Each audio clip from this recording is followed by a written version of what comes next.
Goals are garbage. They're artificial finish lines that trick your brain into thinking the work is done. They say, once I hit this number, I'll rest. Once I look this way, I'll be confident. Once I make more money, I'll be fulfilled. But my question to you, have you ever felt satisfied? We weren't designed for goals. We were designed for vision.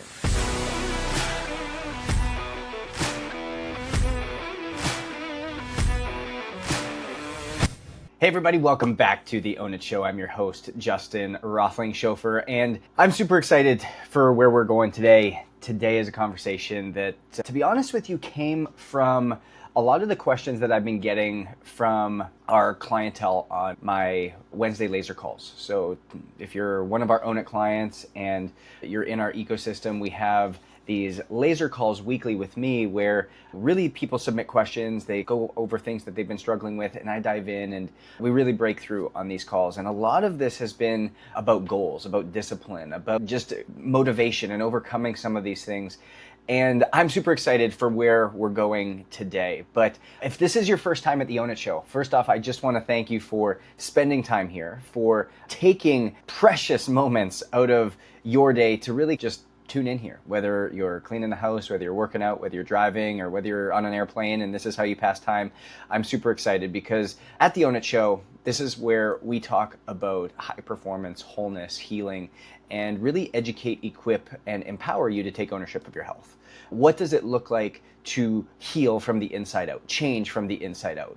True transformation. And in today's episode, it's going to stretch your mindset. It is going to shift your biology, but also realign your rhythms. The things that help us get to a really critical state for how you feel and how you show up every single day. It's no longer just acceptable to take it as it is, but rather we can actually do a lot about it. There was an article that came out a lot about the Maha movement and just how all of a sudden they're empowering people and giving people that they're looking out for the greater good of humanity. And I was reading it, it just hit me the wrong way for some reason, because I think so often we've given away our power. We've handed our power over to the government. We've handed our power over to the people who set the guidelines for what we should and shouldn't eat, instead of educating ourselves, instead of empowering ourselves, equipping ourselves so that we can make our own decisions. There's been great food available. There's been great health optimization tools available since the year 1995. It's not a new thing, but we just haven't been educated enough. We haven't stepped into it. We haven't taken ownership, and we've just handed our power away. And this is a place where I want to give you the power back, truly give you the power back. And if we're willing to take ownership of that power, that's where you can realize transformation. That's where you can get it in such a powerful way. And I want to start today by really talking about discipline, because I was asked on this call, I was like, Justin, how do I get more discipline? And I believe one of the most misunderstood concepts in performance and transformation is discipline. Because you've been told it's all about grit. It's all about willpower and being willing to grind daily. But the thing is that if you just believe that, you're going to end up burnt out and exhausted at the end of the day. And so I'm going to show you why real discipline doesn't come from pressure, but rather it comes from devotion and getting true to what does that word devotion mean. And a deeply rooted vision pulls that out of you, pulls it forward. And ultimately, if we don't create change, how it impacts stress, and thus, as you've heard on the show before, heart rate variability. So I want to get into it here. When we think about goals, I hear it too often, where what are the goals that you're trying to accomplish?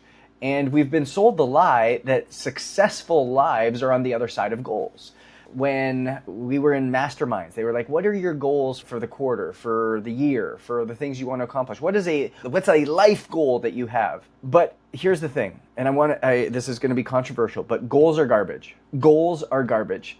They're artificial finish lines that trick your brain into thinking the work is done. They say, once I hit this number, I'll rest. Once I look this way, I'll be confident. Once I make more money, I'll be fulfilled. But my question to you, and I really want you to sit with this for a second, be honest with yourself. Have you ever felt satisfied or fulfilled at the finish line? I'll give you an example. When I was running that marathon back in Miami about a year ago, and I trained for it, I worked through it, and as we were approached the finish line, as I crossed the finish line, it was like a momentary feeling of, oh my gosh, this was so cool. And okay, now what's next? What else? Is that it? The HYROX Games, the World Championships that we were prepping for, myself and James Drake, we went on Sunday, this past Sunday, and we finished 10th in the world. That's an amazing accomplishment. And we had a goal of being there, competing. Obviously, we came to win, and we finished 10th. And it's, man, this is amazing. Like,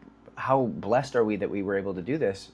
Okay, cool, what's next? We came back, and James went to go and minister to Major League Baseball teams and Green Berets and travel for the military and build his church. That's the real conviction. That's the real thing. I came back to start building the business again, be back with my wife, and go and start speaking in three different cities for the rest of the week. The thing is that maybe for a moment there's an excitement, a satisfaction, a fulfillment, but then it fades. And you're left chasing the next thing for whatever it is we need to do. But the actual question that I always come back to is why? Because we weren't designed for goals. We were designed for vision. Vision for what it is that you are called for. Vision is ongoing. Vision evolves. Vision isn't about arrival. It's about alignment. And vision happens daily. And quite frankly, this is why Own It exists. This is why the transformations we get at Own It are uncommon. It's why the work we do at Own It is uncommon.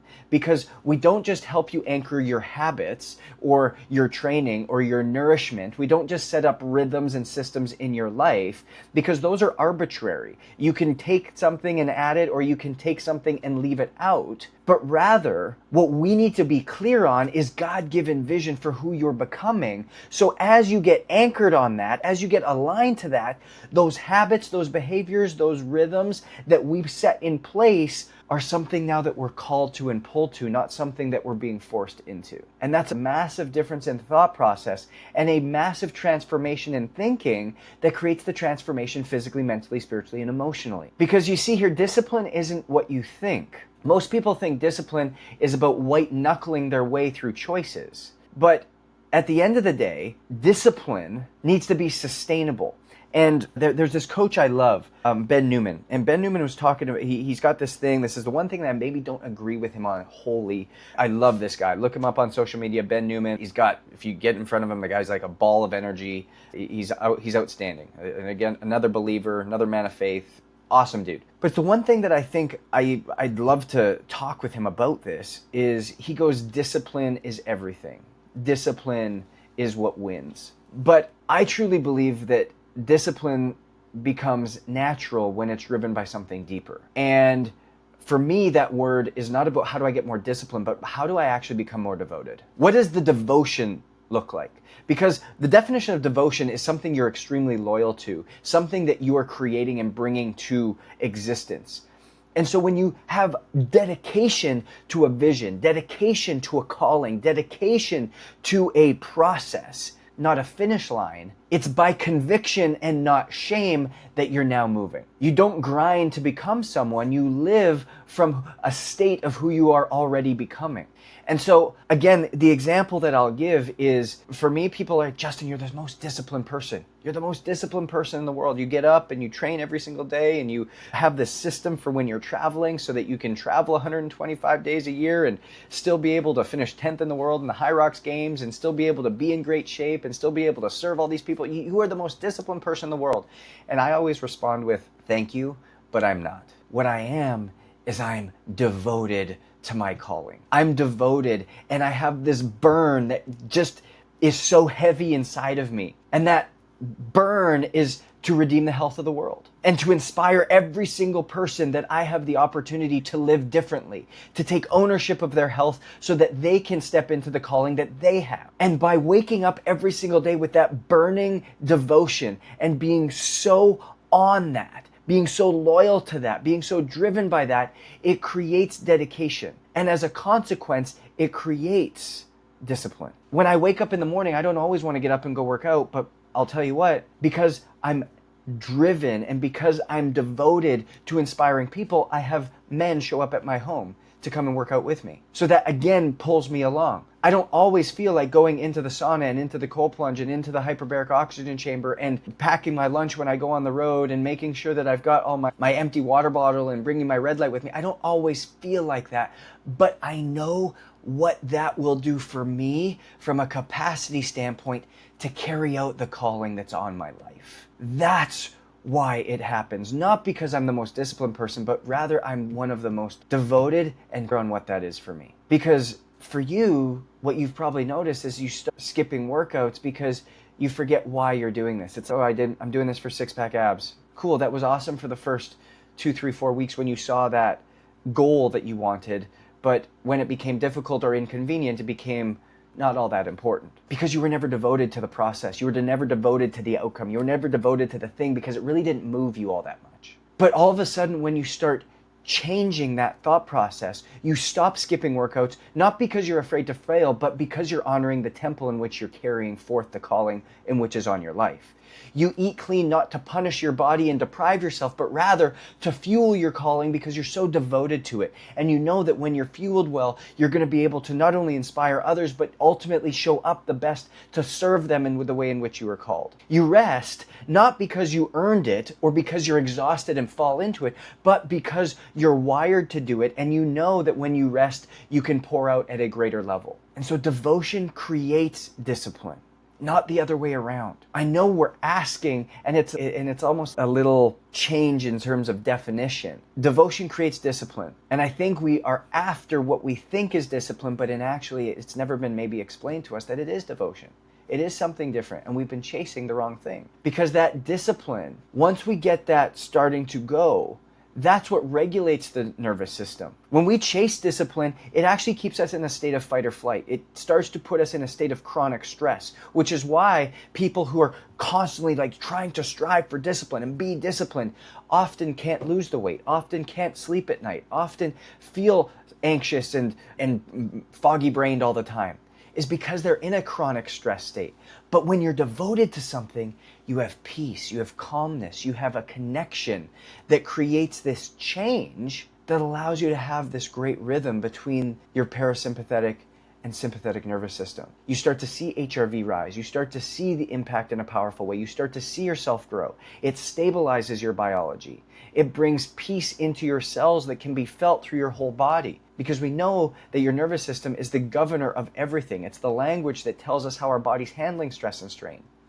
And when we know this through one of the most reliable health indicators we have, which is heart rate variability, it validates the direction that we're going. Now, I want to touch on this for a second because for a lot of people, it might be your first time here, or maybe you just need a touch up on heart rate variability again. But heart rate variability is the nervous system's language. It's the language of our body. It's the thing that communicates how we are handling stress. A lot of people out there say that HRV is a fitness stat. No, it's not a fitness stat. Heart rate is a fitness stat. How hard are you working? Heart rate variability is a measure of health. It's a measure of how safe is your body. Does your body feel safe? If your body feels safe, it will heal. If your body does not feel safe, it will keep you in a space of decay. And when we know this, when we understand this, it helps us understand the habits and behaviors in our life. Are they working for us or are they not? And so a high HRV means that your parasympathetic nervous system is active. That rest, digest, recover area of the nervous system is active. A greater safe environment. There's more capacity. Your body is flexible, adaptive, recovered. You're living from a safe place of peace. But a low HRV means that you're in a heavily related stress response or fight or flight response. And oftentimes we're biologically out of rhythm. And when we stay stuck in that grind mode, goal chasing mode, constantly pushing for the next thing mode, you destroy your nervous system and thus you have a chronically low HRV. But when you live in rhythm, when your actions flow from devotion, when you make space for rest, breath, recovery, nourishment, movement based on the accordance, maximizing your environments, your HRV improves. Your nervous system recalibrates. Your biology begins to trust you again. And this is how healing happens. This is how performance becomes sustainable. This is how you do something as a lifestyle that helps to enhance what you do on a daily basis. And so we have to start building our life around vision, around devotion, not around goals, finish lines, and discipline. Because when you build your life around a vision, your schedule, your sleep, your training, your meals, your boundaries, they become easier to say no to the wrong things and yes to the right ones. It gives you capacity. It allows you to have more margin. It gives you that alignment before assignment rather than the other way around. That's the power of clarity. I still remember this was something that I had to learn. Like truly something I had to learn. I used to be the person that would say yes to every opportunity because I never knew when the next opportunity was coming my way. And if I didn't know when the next opportunity was coming my way, then I would miss out. And so I didn't see that there was opportunity for that, and actually that I was holding myself back. I was creating the obstacles that not allowing me to get there.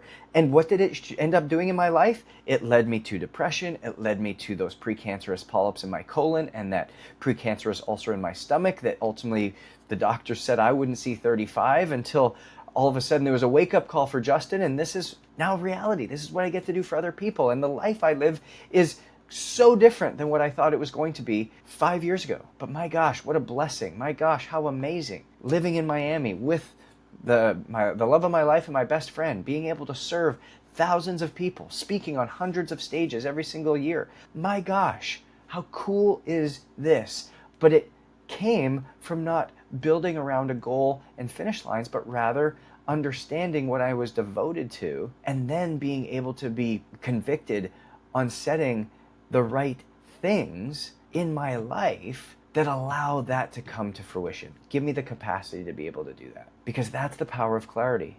It's not the hustle, but the harmony, the rhythm, the sequence, the process. And at Own It, we say it like this, is your biology was never meant to live disconnected from your beliefs. I'm going to just pause there for a second because I want that to sit in and sink in and hit you. Your biology was never meant to live disconnected from your beliefs. But oftentimes that's how we live. Oftentimes that's how we live. Because when you have vision, you don't need external motivation. When you feel truly devoted to something, it's the internal pull, not the external push. You don't need 75 hard. You don't need one more thing. You don't need that new reset. You just need one thing, alignment. Alignment between what you say, what you value, and how you live. Alignment between what your body needs and ultimately what your schedule reflects. That's what this is all about. That's how we help people reclaim their health every single day. Yes, we use testing. Yes, we need to know exactly what was going on. Yes, we need data because this helps us set direction. But it ultimately starts with knowing, what are we devoted to? What are we doing this for? Why are we signing up for a program that's going to help optimize our health? If it's just about optimizing our health and doing it for our kids, then we're in the wrong place. Because if it was really about your kids and how much you love them, then you would already be there. If it was really about being able to look great in a bathing suit, because who doesn't want to do that, you would already be there. It's because you don't have clarity on what you're devoted to. And if you don't have clarity on what you're devoted to, you cannot truly be dedicated to everything, to anything. And dedication is simply commitment. So if you don't have devotion, you can't be committed. If you can't be committed, you're never going to be disciplined. You see how there's a sequence, a cycle in how we get there. And so we have to stop chasing goals and get clear on vision. We have to audit our rhythms and understand, are they serving the vision or are they not? Then we start to be able to check heart rate variability. We look at data. We start to be able to do our cellular testing. Hey, what is our body using from a nutrient standpoint that I need to replenish so that I can have a greater capacity? I can take the stress cellularly off my body. Is HRV responding positively or negatively to the habits and behaviors that I'm adding to my life that are going to get me closer to what I'm devoted to, or is it not working? And that's where we're able to help. That's where we're able to bring you along. That's where we take you along on a journey that's going to take you from where you are today in this stuck and struggling space to being able to give you the power back, give you ownership back, so that you can anchor your discipline to your devotion. Be so clear on what you're deeply committed to, who you're becoming, and ultimately how do we build that system. That's the system I'm interested in. I don't care about what influencer A or influencer B or person C in the magazine is doing. I want to know what you need.